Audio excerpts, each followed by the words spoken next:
Dallas Car Sharks officially ended after this happened. Wow! What the heck? Car restoration shows have been massively successful on television for the last couple of decades. Not only do they highlight some amazingly stunning cars and motorcycles, but they also serve as a platform for some truly talented mechanics to show off their skills and creativity.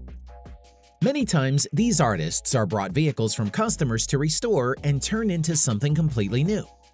So there is so much more happiness added when the viewers get to see the satisfied customer's dreams come true.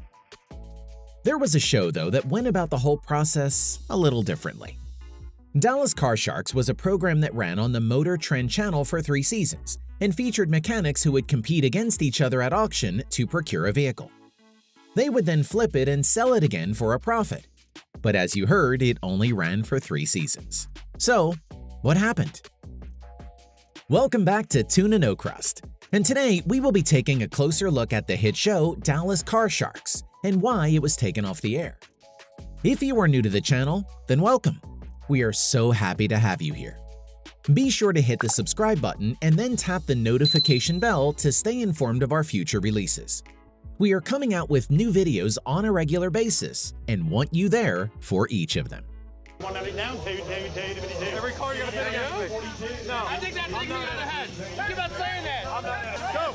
Get those pocket gloves on. Come on. Come on. Keep going. Come on. Keep going. Back the Frank up. Merry Christmas. $6,000. Going once, going twice, sold! Based in the Dallas-Fort Worth area, Dallas Car Sharks was a show that documented 4 competing car dealers: J.D. Cole, Martha Davis, Ash Rabah, and Tommy Spagnola. And they bought used cars at auction. After the purchase, they would refurbish them and sell them for profit. It was similar to shows that you would see on HGTV with people who will buy homes and flip them for profit. Only here, they did it with cars. During its first season on the air, Dallas Car Sharks was able to climb up to number 26, even beating out networks that had large numbers of subscribers, such as NBA TV, MLB Network, and the Golf Channel. It was enough to convince Discovery Communications that it needed a second season. So, 2014, it set off on another seemingly successful season, even competing with similar shows on the Motor Trend channel such as Overhaulin', What's in the Barn, and Phantom Works. The most popular demographic for the show were males aged 25 to 54. However, things weren't exactly as they seemed. That year saw a sharp decline with ratings as well as some legal drama that happened behind the scenes. While the network did its best to try and push through the tough times, Season 3 would ultimately be the last season. What were the factors that played into such a sharp decline in interest in ratings? There were a few of them. You know, I've done some crazy shit in my life, but I'm gonna tell you what, this is on the top shelf right here. Texas Motor Cars Mania.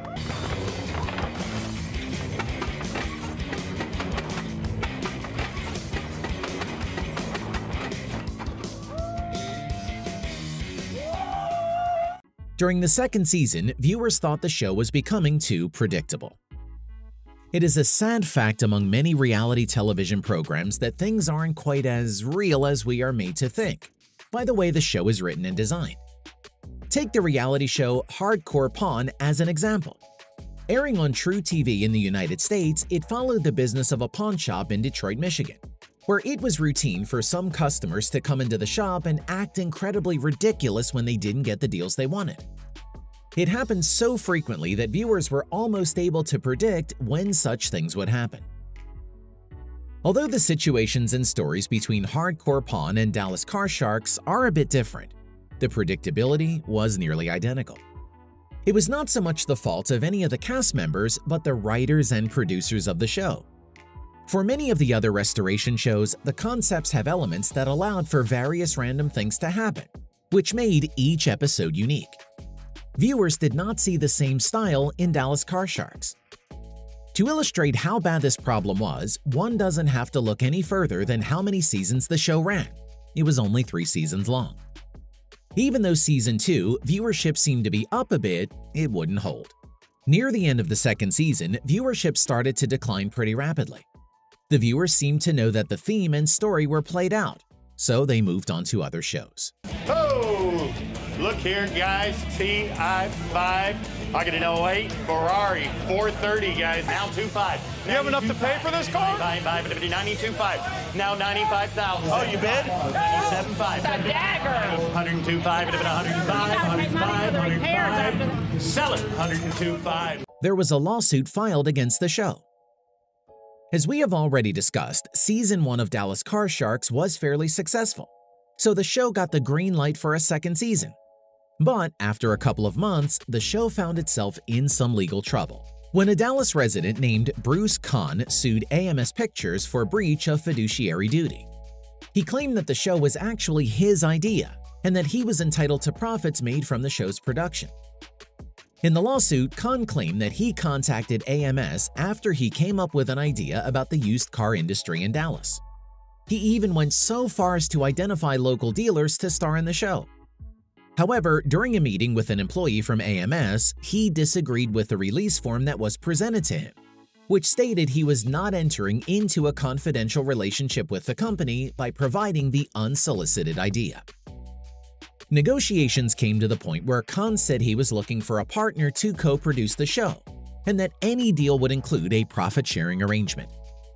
After they listened to his pitch, AMS allegedly told him that they were not interested in any arrangement that included profit sharing. The only way he would get paid is if he worked on set and got paid for the work he did. Kahn said no and that he would pitch his idea to someone else. AMS produced the show anyways and sold it to the Discovery Channel. The CEO of AMS claimed that he was unaware of the claims made against them. He didn't even know who Bruce Kahn was.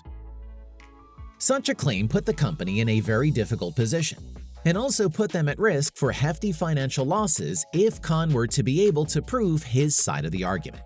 You know, working on this car is like having an old woman that wants a young husband. Everything's got to be overhauled. This car is becoming a royal pain in my you-know-what, worse than my kids are sometimes.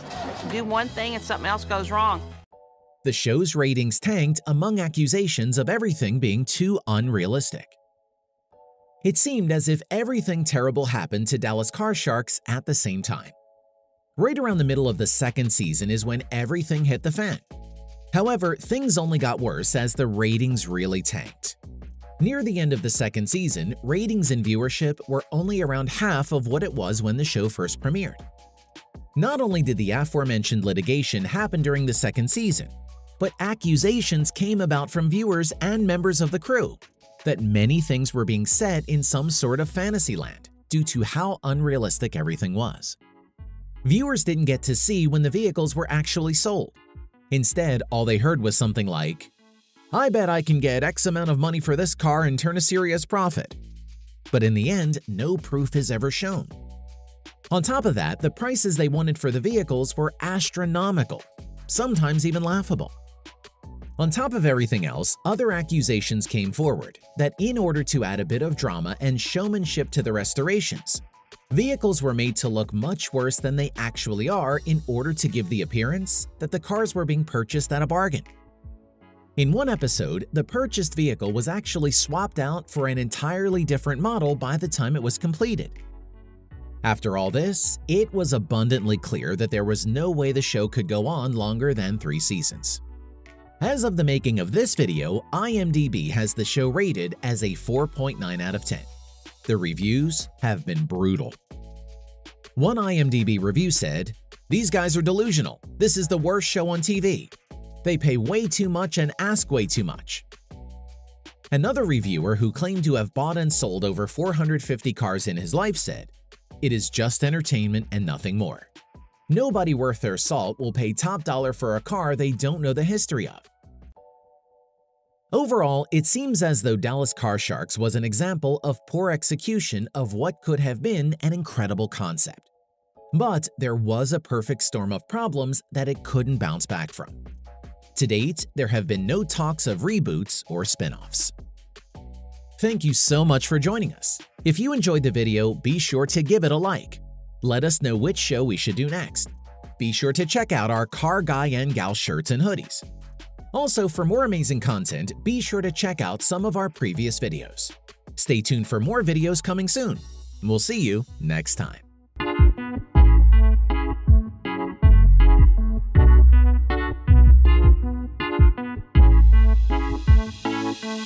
Bye.